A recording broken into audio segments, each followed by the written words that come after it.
to the Bossman Show with John Beckler. We have a great show for you today. It's Atlanta Hawks Day on the Bossman Show. The voice of the Hawks, Steve Holman. Atlanta Hawks shooting guard, John Jenkins. And the Atlanta Hawks organist, Sir Foster. But up next, right on the line with us, already top of the show, the voice of the Hawks, Steve Holman. How you doing today, Steve? Great, Chair. It's good to be with you. Steve, I want to congratulate you on being named the 2014 Georgia Sportscaster of the Year. And I want to ask you, what does this mean to you to get this award and honor and distinction? Because, as we all know, you've been the voice of the Hawks for over 30 years. Everybody knows the Hawks about Steve Holman. So tell me about how you feel about that award. Well, I'm very appreciative of it, and very happy to get it, and certainly happy that it was voted on by my peers, and that makes it a little bit more special. So thanks again.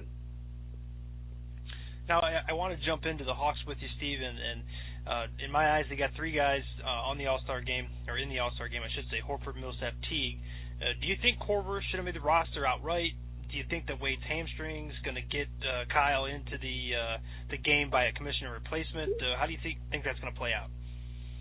Well, number one, I think you're right. He should have made it. But number two, it's very difficult to get three guys in, never mind four. So I think that probably played into it a little bit.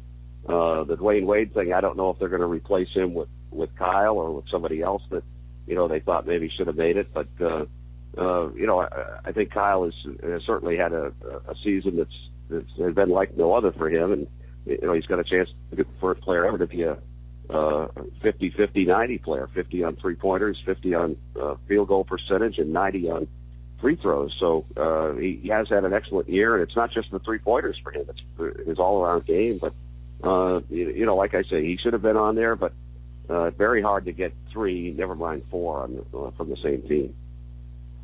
And you know what, Steve, was about the Hawks this year that's really caught my attention, that how all the pieces work together. Paul Millsap and Al Horford are very much interchangeable in what they can do on the floor for the Hawks. And Kyle Korver stretches everybody out with Damari Carroll and Jeff Teague running the whole show. Talk about that starting five and how they just give a different mix and blend, how they can beat you in multiple ways every night. Well, I mean, it really is. It's something to see because all five of them can do it, and all five of them can shoot threes. All five of them can play, defense, especially Damari, who's kind of the defensive specialist of that group. But they play a good group defense together, all five of them. In fact, all the guys off the bench too. I mean, they're all pretty much interchangeable. They're running the same stuff all the time on defense and offense, no matter who's in the game. So I think that's part of the reason they've been as successful as they have. But when you look at that starting five, though, people talk about a go-to guy who's going to take the shot at the end. I really think one of the great things about this team is that teams can't really focus in on one guy. They don't know who's going to take that shot at the end, and they're all certainly capable of it, and they can all make it. And I don't think any of them are afraid to take it. So I think it makes it a very dangerous team for other teams to try to guard. And yes, the Hawks are on a heck of a run right now, Steve. We're 17 in a row. With opportunity at the end of this weekend to have won 19 games in a row and go in January 17-0. Since you've been with the Hawks, around the Hawks, have you seen a team play this way for this longer period of time? And what also has been some other factors in your mind to spur this run the Hawks have been on 17 in a row, opportunity to go 19 in a row at the end of this weekend?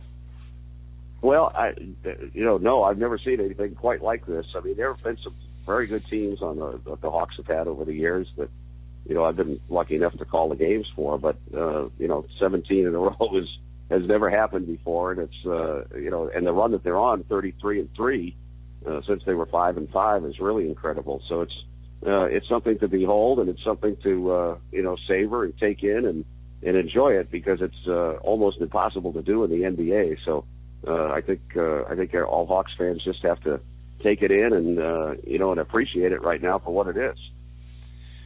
Steve, whether fans are watching on TV, listening to the radio, you can hear the buzz and excitement in Phillips Arena.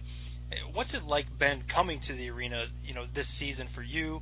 And do you think that the team is really feeding off of that buzz within the arena and the atmosphere there? It's got to be a contributing factor to some of these stretches that they're playing so well on. Oh, definitely. I think it's been a big factor in several of these games during the long homestand. The crowd has been terrific. The other night when they won their 17th in a row, everybody was up on their feet and cheering for the last minute or so of the game. I mean, that's something that we haven't seen a lot of, and and the buzz is there. The seats are filled, and people are coming early, and they're going into the Hawk shop, into the store, and it's really been something to see. I mean, the doors open now 2 hours before games, and as soon as they open, there's a line outside of the CNN Center, and people just rush right in and go right to the store and get ready to watch warm-ups, and it's really been a lot of fun. Yes, and you know what, Steve? I wanted to ask you this because I know you've been there a lot. You've seen Dominique, you've seen Spud Webbs, you've seen all these great players, Kevin Wills. On this team, what would be a player that we'll look back on after all these years and say, that guy was a big component of this? I know the Hawks have a quote-unquote star, but who would be that player we'll look back and say, that guy made this team run 2014-15 Atlanta Hawks? Well, I mean, we know what Al brings to the table. I mean, he's his third-time All-Star, and him coming back after injury last year certainly has made a difference. But if you had to point at one person this year, and it's hard to do because, just like we talked about with the starting five and all the guys that come off the bench. But if you had to look to one guy, I'd say Paul Millsap has been a real beast on this team. I mean, he's carried them a few nights, and, he just bangs and pounds and, gets it done every night. So I think, Paul would be the one guy that you'd say has been, a real warrior on this team this year. We're also getting to a point where we need to start looking at the playoff matchups. The Hawks are number one in the East right now. And the teams that I've identified in my mind that may give the Hawks a run for their money would be Toronto, Washington, Chicago, and Cleveland. Now, how do you feel like the Hawks match up with these teams? Because I feel like the Hawks have the best, in my opinion, front court with Horford and Millsap that you can't pretty much – you have to guard both of them tough. You can't just lay off one guy. I think Cleveland has Mozgov. Washington, Gortat, and Nene did not match up to Paul and Al. Then you have Toronto. Then you have – so how do you feel about those guys with Gasol and Noah and Chicago? How do you feel like the Hawks match up with all these teams in the East that may give them some trouble in the playoffs? Well, I mean, the thing about it is every team you just mentioned is beaten already, and a couple of them, more than once. So I think that really they don't think about that. I don't think they think about who's going to give them trouble. I think they think of they look at it, who are they going to give trouble to? I think that's the way it goes right now with our team because they've beaten them all. They've beaten all of the teams in the West. They haven't played Golden State yet. That's about the only one, but.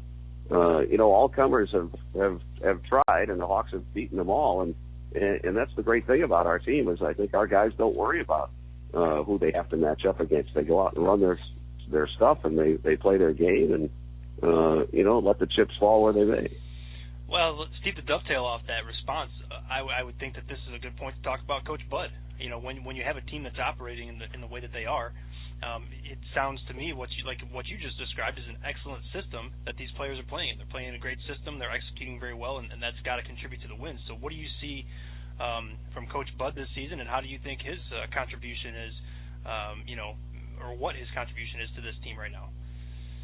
Well, he's been terrific. He's in his second year now as a head coach. He spent 19 years with Popovich there in San Antonio, so he brings a lot of that to the table here, and he's added his own twists and turns to things, and the guys love him. He gives them some time off when they need it. He gives them rest, light practice on the days they need a light practice, the heavy practice on the day they need that. So the guys have bought into the whole system, the whole routine, and I think that's a part of it. And certainly Coach Bud coming in with his system and his assistant coaches, it's all blended in nicely. And I think the whole thing, right from top to bottom, it's been just a great chemistry thing. So I think that's a lot of it. Well, Steve, it's a big football weekend in Massachusetts, and we know you're a Massachusetts guy. So what do you think? The Patriots going to handle their business on Sunday against the Seahawks, or what? Yeah, I kind of like the Patriots in the game. I think that they've Seattle, of course, won last year, but I think the Patriots have that been there, done that kind of thing. And Brady, I think when the money's on the line, I kind of like Brady in this game. Yes, indeed. Well, Steve, it's been great to have you on the show with us again, and I'll see you against the game against Philadelphia, and we look forward to talking to you again down the road. All right, you guys, thanks a lot. It's my pleasure. All right, now with Steve Holman, the voice of the Hawks. Everybody listens to him 99 The Game, FM in the ATL. Coming up next on the Bossman Show, Atlanta Hawks shooting guard John Jenkins.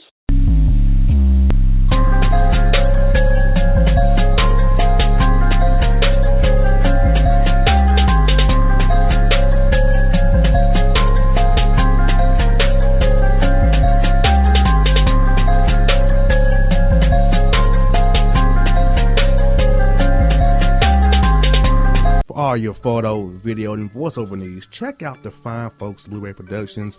They will take good care of you. If you don't believe me, you can see for yourself. Check out their work at blueberryproductions.tv, the Facebook page, Blueberry Productions, also a Vimeo page, a YouTube page, and it's Blueberry, BLUBERRY, Prod on Twitter. Check them out today. Blueberry Productions, great people, great work, great service. Hip-hop fans, I got a great album for you. The debut album from Family Grind ENT, True Speech and 313 Fresh. We're going to give you 2 discs, 33 songs of pure, genuine hip-hop. Album is available on iTunes, Amazon, Google Play, illstreetrex.com, and streaming live right now on Rhapsody, Beats Music, Spotify, Xbox Music, Slacker Radio, and SoundCloud. Check them out today. True Speech and 313 Fresh. Family Grind ENT. Believe in it. Get it.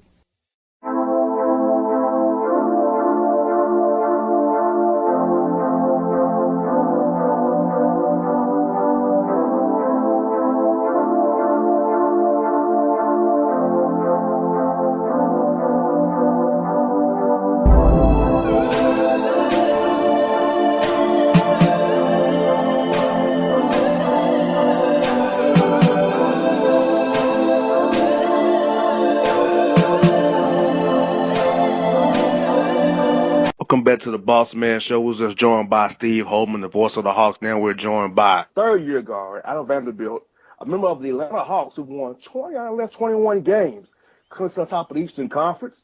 Big game coming up is Golden State on Friday night at the Highlight Factory. Go out and see it. We're joined by Hawks shooting guard John Jenkins. John, how you doing today, buddy? I'm great, man. Just leaving practice. I'm feeling good. How are you? Oh, man, I'm doing good, man, doing good. John, you guys, we read about it real well from that loss against New Orleans last night against Washington. Talk to us a little bit about what were the key factors in you guys coming out, playing hard last night and getting that victory against Washington with John Wall and Bradley Beal and those boys coming into the Highlight Factory last night. Just playing our brand of basketball. The streak ended, but didn't mean we had to, keep losing. We wanted to keep our heads up and bounce back the best we could. And then we know it started with defense, and that's what we started with, and that's what we ended with.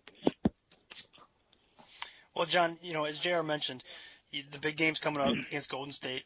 Without giving away too much of what you've seen from them on film and preparation, what do you think the key factors will be for you guys to extend your home winning streak out to 12 games? They're an explosive offensive team, so I don't know if you can exactly stop them, but you have to find a way to slow them down at least a little bit. Everybody on the team can score and do many different things, which makes them so good. So basically, all we can do is just really put a hand up on shots and pick them up in transition and try to slow them down the best we can. And John, watching your game, I watched your game for years. To me, it seems like you have a lot of a game kind of like a Klay Thompson as well, where you can shoot the ball, also strong on the wing and defend as well. So what's some ways you see in your game between you, Steph Curry, and Klay Thompson's game that you can kind of say put in your game going forward? I actually watch those guys a lot. I actually watched Steph 2-51 last night. So I've been watching Steph for years and Klay Thompson for a long time. Just picking up things. I'm probably playing with one of the best shooters in the world right now with Kyle Korver. So I've been fortunate enough to learn from him and other shooters like that just by watching film. But I think a lot of the thing is their confidence, and their confidence in their shot in their game is just unbelievable. It never wavers, and that's something that I feel the same way.